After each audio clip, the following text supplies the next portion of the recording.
예, 오늘 우리에게 주시는 하나님의 말씀은 에베소서 5장 8절부터 14절까지 말씀입니다. 우리 한 절씩 교독해서 읽도록 하겠습니다. 너희가 전에는 어둠이더니 이제는 주 안에서 빛이라. 빛의 자녀들처럼 행하라.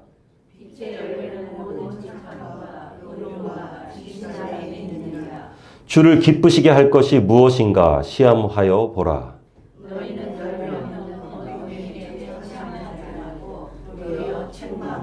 그들이 은밀히 행하는 것들은 말하기도 부끄러운 것들이라.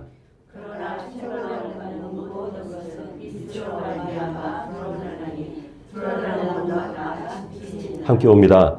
그러므로 이르시기를 잠자는 자여 깨어서 죽은 자들 가운데서 일어나라. 그리스도께서 너에게 비추이시리라 하셨느니라. 아멘. 우리가 살아가는 이 세상에 빛이 없어지면 어떻게 될까요? 제가 어렸을 때까지만 해도 한 번씩 막 정전이 일어났습니다. 잘 이렇게 TV 보고 밤에 식구들하고 함께 있는데 갑자기 불이 팍 나가요. 불이 팍 나가면은 그때는 뭐 그렇게 놀라지도 않았던 것 같습니다. 아, 이거 정전됐는가 보다. 그러면서 촛불 찾아가지고 이렇게 불 켜고 후레쉬 들고 오히려 좀 재밌었던 것 같아요. 뭔가 좀 새로운 이벤트가 생긴 거잖아요. 그런데 만약에 후레쉬도 없고 촛불도 없고 아무것도 없으면은 불안해지기 시작합니다. 깜깜해지면은요. 빛이 있어야지 길을 잃지 않거든요. 빛이 있어야 무언가를 보면서 갈 수 있습니다. 방향을 잡을 수 있습니다. 이 빛이라는 것은 굉장히 중요하죠. 그래서 사진을 찍는 사람들, 그리고 영상을 제작하는 분들, 이런 분들의 얘기를 들어보면은 사진기에 장면을 이렇게 찍는다라고 이렇게 표현을 하지 않고요. 사진기 안에, 때로는 비디오 캠코더 안에 빛을 담는다라고 이렇게 표현하더라고요. 그렇게 하면서 이 빛을 찍는 것이다 라고 표현을 합니다. 빛의 고마움은 이처럼 이렇게 시각적인 부분도 있지만 그것보다 더 근본적인 이 빛이 주는 고마움이 있는데 바로 에너지를 공급해 준다는 거죠. 힘을 공급해 준다는 겁니다. 말 그대로 빛을 합성해서 에너지로 바꾸는 건데 광합성을 하잖아요. 식물들이 광합성을 함으로 인해서 우리가 숨 쉴 수 있는 이 산소도 공급해 주고요. 그리고 수많은 동물들이 이 빛을 받음으로 인해서 에너지를 이렇게 만들어냅니다. 햇빛은 그리고 자체만으로도 병균을 죽이잖아요. 밖에 이렇게 널어놓으면. 그래서 군대에 있을 때 토요일마다 하는 게 모포 밖에다 넣는 거예요. 모포 널고 매트리스 밖에다 널고 그러면서 일광소독한다. 그렇게 얘기하거든요. 그것만으로도 깨끗한 환경을 만들어주는 거죠. 그리고 무엇보다도 햇빛은 겨울에 따뜻하게 만들어줍니다. 참 군대에 있을 때 이 유격 훈련하거나 겨울에 뭔가 훈련하다 보면은 햇빛의 고마움을 알아요. 낮에 아무것도 안 하고 특히 이상하게 그렇습니다. 무덤 사이에 있잖아요. 그 사이에 딱 이렇게 가만히 누워 있으면은 따뜻해요. 아주 햇빛만으로 굉장히 따뜻해져요. 그래서 하나님께서 천지를 창조하시면서 가장 먼저 빛이 있으라 이렇게 하신 것 같습니다. 빛은 굉장히 중요한 것 같아요. 그리고 오늘 본문에서 보면은 세상과 차별화된 크리스천의 모습을 말씀하시면서 우리를 빛의 자녀다라고 이렇게 말씀하고 있거든요. 빛의 자녀다. 그런데 여기에는 전제가 있습니다. 바로 전에는 어둠이었다라는 거죠.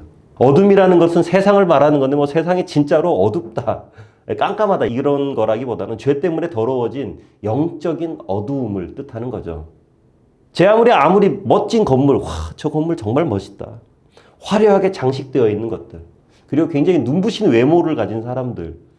연예인들을 이렇게 한 번씩 가끔 가다가 보면은요, 야, 저 사람들이 나랑 같은 사람이 맞나? 싶을 정도로. 굉장히 좀 다른 레벨인 것 같아요. 어떤 분들은 높은 학벌을 가지고 있고요. 어떤 분들은 또 고상한 매너를 가지고 있습니다.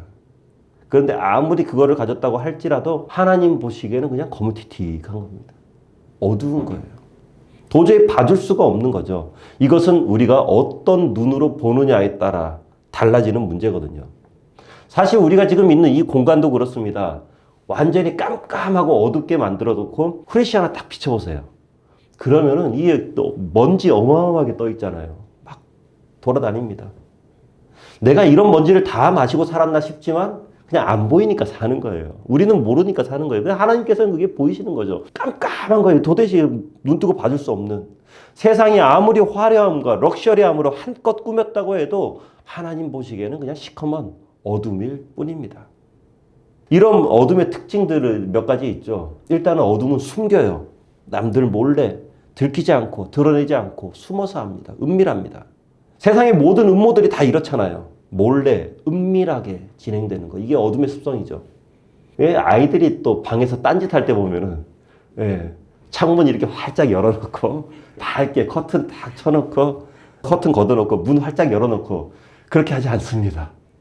아이들이 뭔가 딴짓을 하기 시작할 때는 일단 방문부터 닫죠. 그리고 커튼도 탁 칩니다. 어둑어둑하게 이렇게 만들어 놓고. 그래서 애들이 갑자기 조용하다. 그럼 그때부터 문제가 생기기 시작한 거예요. 애들은 시끄러워야 되는 거예요. 이게 딱 세상의 특징입니다. 그리고 이게 옛사람의 모습이죠. 어둠을 찾아가는 것. 그래서 12절 말씀을 보면은요, 은밀히 행하는 것들은 말하기도 부끄러운 것이다. 입에 담기도 부끄러운 그런 것들. 이런 부끄러운 일들이 행해지는 거 다 어둡고 음침하고 뭔가 구석진 곳에서 행해지죠. 영화에서 보면은 범죄를 모의하거나 나쁜 짓을 할 때 거의 다 그렇습니다. 사람들이 잘 없는 곳. 자기들끼리만 모여서 쏙닥쏙닥쏙닥. 왜 그러냐면 이게 오늘 말씀에 나온 것처럼 부끄러운 일이기 때문입니다. 남들한테 드러나기 어려운 거예요.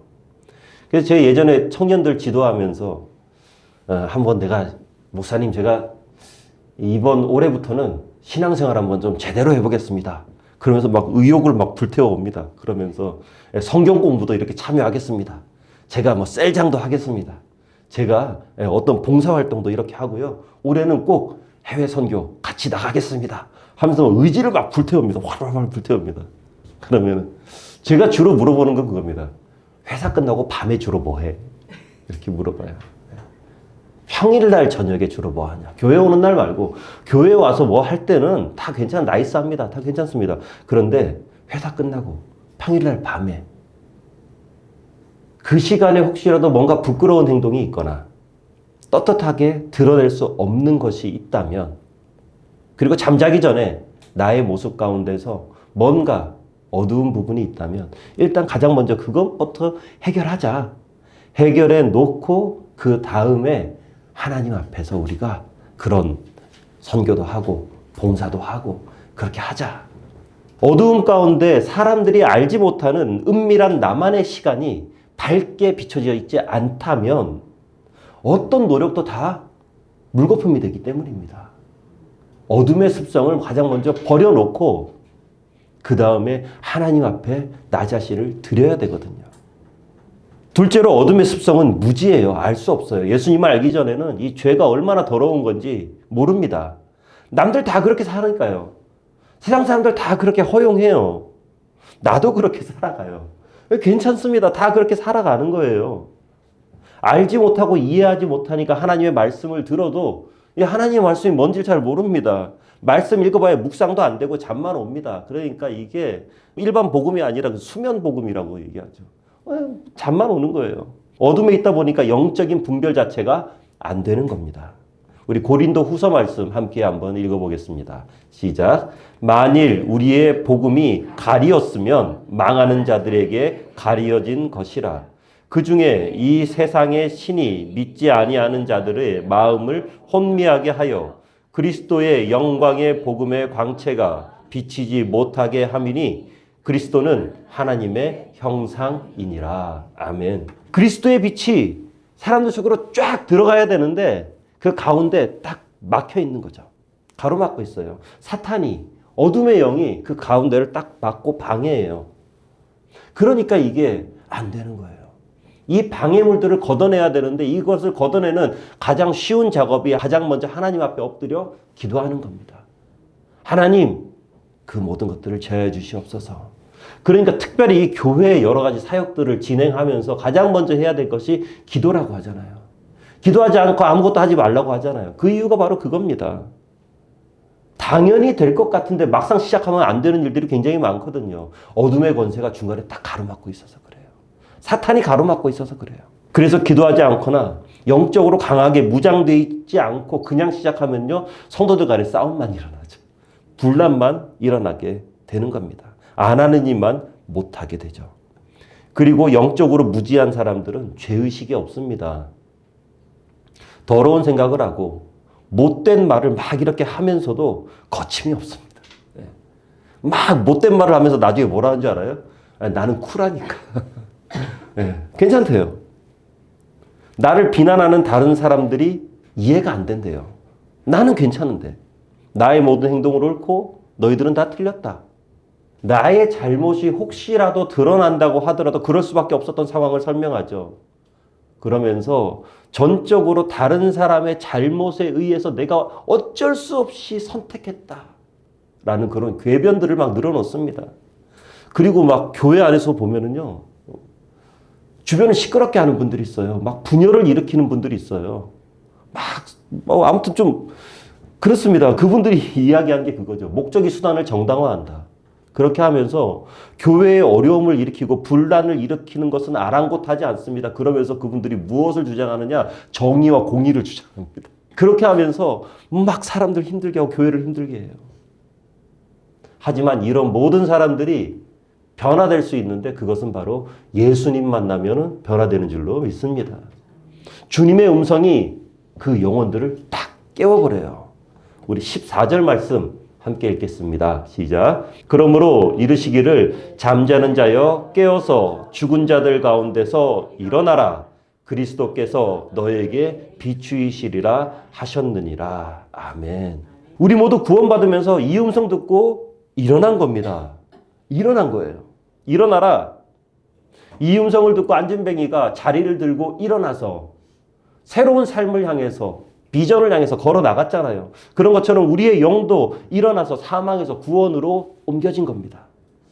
이 빛이 비춰지면은 게으름과 나태함에서 깨어납니다. 내 영혼이 음지에서 양지로 옮겨져요. 빛이 비치면서 성령의 눈으로 나를 보니까 이전에 추악했던 내 모습이 막 보이는 거예요. 아니 내가 이랬어? 예전에 보지 못했던 어둠의 영역들이 보이는 거죠. 음란과 거짓과 탐욕과 질투와 분냄이 예전에 당연한 것이었는데 이제 그것이 불편해집니다. 뭔가 이 삐그덕거려요, 삶에서. 예전에 막 신나게 친구들하고 막 클럽 어울려 다니고 술집 어울려 다니고 저기 술집 어느 한 구석에서 사람들 막 이렇게 얘기하고 그렇게 했는데 어느 틈엔가 어둡고 퀴퀴한 냄새가 나는, 그리고 그냥 시끄럽기만 하고 내가 진짜 이런 데서 이렇게 좋아했었나? 라는, 나 자신이 완전히 바뀌게 되는 거죠. 예전에 함께 웃으면서 나눴던 그 많은 가십거리들, 그리고 주변 사람들의 뒷담화, 그런데 그런 것들을 이야기하는 것 자체가 이상하게 마음 한켠에 불편해집니다. 왜냐하면 예수님께서 우리를 일으켜 세웠기 때문에, 사망에서 생명으로 우리를 옮겨놨기 때문에 그게 불편한 거예요. 이게 싫은 거예요, 마음 가운데. 우리가 빛의 자녀가 되었기 때문입니다. 세상 사람들은 상상할 수 없는 수준으로 우리가 이미 이렇게 확 레벨이 뛰어버린 거예요. 그리고 이렇게 빛의 자녀가 된 사람들, 그렇다면은 빛의 자녀답게 살아가야겠죠. 이것을 또 다른 말로 표현해 보자면은 부르심에 합당한 삶을 살아간다라는 것입니다. 이 부르심에 합당한 삶을 살아가는 것이 뭔가 억지로 되는 것이 아니라 자연스러운 결과물로 나오는 거거든요. 그래서 사도 바울은 오늘의 말씀 가운데서 빛의 열매라는 표현을 사용했죠. 제주도에 귤나무 굉장히 많잖아요. 많은데 귤나무 이렇게 가만히 보면은 그렇죠. 이 귤나무가 맛있는 귤을 맺기 위해서 뭔가 굉장히 노력하지 않습니다. 애쓰지 않습니다. 막 투쟁하지 않습니다. 그냥 비 맞을 거 다 맞고 햇빛 받을 거 다 받고 그렇게 하면서 자연스럽게 열매를 맺죠. 빛의 열매도 그런 것 같아요. 우리가 이 빛의 열매를 맺기 위해서 뭔가 엄청나게 투쟁하고 노력해서 이것을 빛의 열매를 쟁취해내는 것이 아니라 빛이신 아버지 하나님께 우리가 뿌리를 딱 내려놓고 있으면 자연스럽게 이 열매는 열리는 것입니다. 그리스도를 구주로 모시고 성령의 능력으로 그 안에 뿌리를 딱 내리고 있으면 우리의 삶에서 빛의 열매가 멸리는 줄로 믿습니다. 8절을 보세요. 너희가 전에는 어둠이더니 이제는 주 안에서 빛이라. 굉장히 중요한 말씀이죠. 주 안에서 비친 거예요, 우리가. 우리가 빛이 아니라 빛의 근원이신 주님께 우리가 다 있어야만 우리의 삶은 빛을 발할 수 있다라는 것이죠. 말씀 준비하면서 딱 이 대목에서 생각났던 게 광섬유가 생각이 났습니다. 광섬유가 평소에는 딱 이렇게 생겼어요. 예. 그냥 일반 나일론줄하고 아무 차이가 없어요. 그냥 똑같아요. 그런데 빛의 근원에 이 광섬유가 딱 연결되잖아요. 그러면은 끝에서 빛이 나기 시작합니다. 빛이 나요. 다른 섬유들은 거기에다가 갖다 대봐야 똑같아요. 그런데 광섬유는 거기에 딱 대면 빛이 나는 거예요. 아름다운 모습이 되죠. 우리가 예수님을 믿음과 동시에 이런 광섬유가 됐다고 생각하면 됩니다. 그러니까 우리가 예수님께 딱 붙어 있지 않으면, 하나님께 붙어 있지 않으면 이런 빛이 나질 않죠. 하지만 우리가 하나님께 딱 붙으면은 이 세상 사람들은 상상할 수 없는, 일반 섬유들은 상상할 수 없는 아름다운 빛이 우리를 통해서 비춰지게 되는 줄로 믿습니다. 그렇기 때문에 빛의 자녀로 살아가기 위해서 좋은 학교, 좋은 직장, 사회적인 성공과 건강한 몸, 뭐 이런 것도 물론 중요하겠지만 가장 중요한 것은 예수님께 붙어 있느냐, 붙어 있지 않느냐. 이게 중요한 거죠. 요한복음 8장 12절 말씀이에요. 우리 함께 읽어봅니다. 시작. 예수께서 또 말씀하여 이르시되 나는 세상의 빛이니 나를 따르는 자는 어둠에 다니지 아니하고 생명의 빛을 얻으리라. 아멘. 어둠에 다니지 않으려면 주님을 따라야 됩니다. 굉장히 쉬운 건데요. 이거 반드시 해야 되는 거예요. 쉬우니까 대충 해서는 안 됩니다. 무조건 해야 되는 거죠.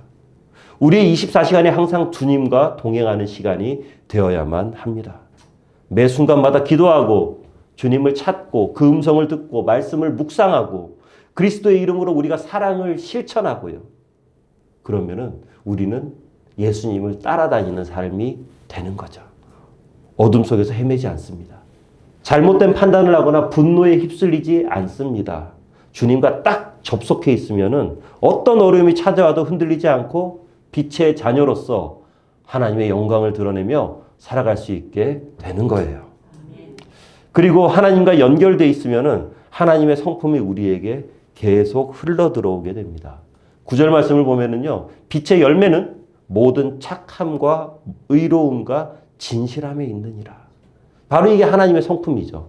이것이 바로 하나님의 성품입니다. 우리가 알고 있는 모든 착한 것, 그러니까 아름다운 이야기들, 내 삶 가운데 했던, 내가 참 착하게 했던, 뭐 기억이 잘 안 날 수도 있지만 뭔가 착한 일을 했던 그 모든 것들을 쫙 모아보면은요, 그게 바로 하나님의 성품이에요. 그게 바로 착한 거거든요. 그 다음에 모든 의로움이 있잖아요. 우리가 알고 있는 의로운 것들, 권성징악과 가장 깔끔하게 떨어지는 뭔가 정의로운 일들, 살아가면서 뭔가 무릎을 탁 치면서 그래, 이거는 이래야지 라고 생각했던 그 모든 것들을 모아서 딱 정제시켜 놓으면 아마 그게 하나님의 정의일 겁니다. 우리가 알고 있는 모든 진실한 것들, 우리의 삶 가운데 끼어있는, 나도 모르게 끼어있는 거짓의 거품들, 이 사회에 너무나도 만연해 있는 거짓과 기만들, 속임수들, 이런 것들을 싹 걷어내면 남아있는 것이 바로 하나님의 진실함이거든요. 이런 모든 착하고 모든 의롭고 모든 진실한 놀라운 하나님의 성품이 우리가 하나님께 딱 뿌리를 내려 있다면, 우리가 하나님과 교제한다면 우리에게 스며들어오는 거예요. 그러면서 우리의 삶 가운데 성장하는 겁니다. 이런 빛의 열매를 가장 잘 표현한 말씀이 바로 성령의 열매로 표현한 갈라디아서 말씀이죠. 갈라디아서 5장 22절, 23절 말씀 우리 한 목소리로 읽습니다. 시작. 오직 성령의 열매는 사랑과 희락과 화평과 오래 참음과 자비와 양성과 충성과 온유와 절제니 이 같은 것을 금지할 법이 없느니라. 아멘. 성령의 열매에 대해서는 이걸로 설교를 하려면 너무 길어지니까요. 그런데 굉장히 중요한 포인트가 있는데 뭐냐면 이 같은 것을 금지할 법이 없다라는 거예요. 쉽게 말해서 못 말린다. 막을 수가 없다. 빛의 자녀들에게 이런 것들을 동시에 막 자라서 열매가 맺히기 시작하는데 이것을 막을 수가 없는 거예요. 왜냐하면 이것이 바로 하나님의 성품이기 때문입니다. 이러한 것들이 삶 가운데 드러나는 것을 막을 수 없는 이유는 하나님께서 이 세상을 그렇게 창조해 놓으셨기 때문이에요. 하나님의 성품에 맞춰서. 그렇기 때문에 이것을 막을 수가 없는 거예요. 우리가 주님을 구주로 영접하고 복음을 받아들일 때 이런 열매를 우리는 다 맺을 수 있는 사람으로 변화되어지는 것입니다. 그리고 하나님의 놀라운 은혜를 체험하면서 이 땅에서 천국 백성으로 살아갈 때 우리는 하늘로부터 이렇게 양분을 계속 지속적으로 받죠. 그리고 우리 안에 자란 그 나무가 열매를 맺고 그 열매는요, 또 다른 어둠 가운데 살아가는 옛사람의 모습을 가지고 살아가는 그러한 사람들에게 그 열매는 힘과 용기를 주는 열매가 됩니다. 계속 따줘야 돼요. 계속 따줘야 돼요. 그리고 우리는 계속 새로운 열매를 맺어야 돼요. 그리고 우리의 나무는 더 커져야 돼요. 그러니까 영적으로 성숙한 크리스천은 열매 몇 개 주고 그것으로 멈춰 있는 것이 아니라 계속 자라는 거죠. 점점 더 자라고 더 많은 열매들이 맺혀지고 맺고 나눠주고 맺고 나눠주고. 중요한 건 내가 10년, 20년, 50년 신앙생활했다. 내가 교회에서 집사고 권사고 장로고 내가 신학해서 목사가 됐다. 이런 게 중요한 게 아니라 바로 지금 내가 얼마나 많은 열매를 맺고 살아가고 있는가. 모든 크리스천들은 과거 지향적인 삶을 살아가는 것이 아니라 바로 현재 지향적인, 때로는 그러니까 미래 지향적인 모습으로 살아가는 것이 중요한 거죠. 과거에 매달려 있는 것이 아니라요. 내가 옛날에 이랬는데 그게 아니라요. 나는 지금 이렇게 하고 있다. 왜냐하면 나는 앞으로 이렇게 할 것이기 때문이다. 이것이 바로 크리스찬의 모습이 되어야만 된다는 것입니다. 저는 우리 아들람교회 함께하는 모든 성도님들 몇 년 예수 믿고 내가 어떤 직분을 가지고 있고 이것이 중요한 것이 아니라 지금 내가 얼마나 질 좋고 얼마나 풍성한 열매를 많이 맺었느냐를 자랑하면서, 그러면 좀 성도님들 안에서 좀 자랑 좀 했으면 좋겠어요. 서로 자랑했으면 좋겠어요. 그러면서 지속적으로 성장해 갔으면 좋겠습니다. 주님의 성품을 따라서 우리가 끊임없이 변화해 나가는 거죠. 그런데 반대로 생각과 행동이 또 악한 사람들도 있어요. 교활하고 간사한 사람들이 이 세상 가운데 굉장히 많습니다. 입만 열면 남에게 상처 주는 험하고 독한 말들 이렇게 막 하는 사람들이 있죠. 그리고 어떤 분들은 굉장히 나이스하게 얘기해요. 이리 돌리고 저리 돌려서 얘기하는데 가만히 듣고 있다 보면 왠지 기분이 안 좋아집니다. 언짢아져요. 꼭 이런 느낌이죠. 상처에다 소금을 톡톡 뿌리는 것 같아요. 막 좀 그런 것 같아요. 웃으면서 얘기하는데 그 웃음에 독이 있어요. 이게 바로 마귀의 성품이죠. 그리고 우리도 그런 사람들이었다라는 거예요.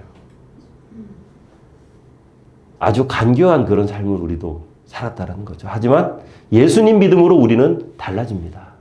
하나님의 자녀가 된 거죠. 물론 가끔 가다가 실수하고 넘어지기도 합니다. 하지만 그건 우리의 본 모습은 아니거든요.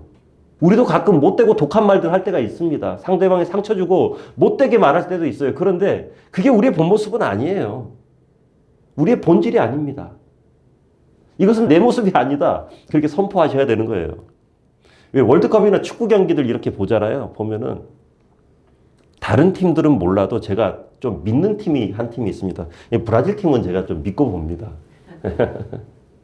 그런데 그런 브라질 팀이 전반전에 막 헤맬 때가 있어요. 손발도 안 맞고 막 그래요. 그러면은 이상하다. 브라질이 저런 팀이 아닌데. 저건 브라질이 아닌데. 왜 그러냐면 다른 팀은 몰라도 세계 최강인 브라질에게는 뭐랄까요? 그만큼의 기대치가 있기 때문이죠. 이 팀은 분명히 이 정도는 해야 되는 팀이야. 우리나라가 반짝 잘하다가 뭔가 헛발질하면은 그럼 그렇지. 잘 좀 해라 좀 하면서 막 그러는데 브라질이 그렇게 헛발질하면은 이상하다. 저 팀이 저럴 리가 없는데 하거든요. 그래서 후반전에 잘하기 시작하면서 막 골 넣잖아요. 그러면 마음이 편안해집니다. 아, 그래. 이게 브라질이지. 그러면서 그 자체를 즐기는 거죠. 하나님의 자녀가 이렇다는 거예요. 하나님의 자녀가. 하나님의 자녀가 실수하고 뭔가 잘못을 했을 때 이렇다는 거죠. 그런데 어떤 분들 이렇게 생각합니다. 아이고, 나는 역시 구제불능이야. 나는 좀 해도 안 되나 봐. 야, 네가 그러면 그렇지. 뭐 좀 잘하나 했다. 아이고, 이 한심한 녀석. 이런 얘기 하는 때도 있죠. 하지만요. 이건 내가 아니다. 나는 분명히 하나님의 자녀고 너는 분명히 하나님께 축복받는 사람인데 야, 이건 네 모습이 아니야, 이건. 이건 네 모습이 아니야. 나는 거룩한 말을 해야 되는 사람이고 축복의 말을 해야 되는 사람이고 비전의 말을 해야 되는 사람인데 이렇게 악하고 못된 말이 내 입에서 나오다니. 이럴 수가. 이건 놀라운 일입니다. 예, 이건 놀라운 일이에요. 나는 하나님의 자녀다운 삶을 살아갈 사람인데 이렇게 무기력하고 부정적인 살 사람이 아닌데 라고 우리는 선포해야 하는 것입니다. 우리 모두 이렇게 올바른 정체성을 가지고 살아가기 바랍니다.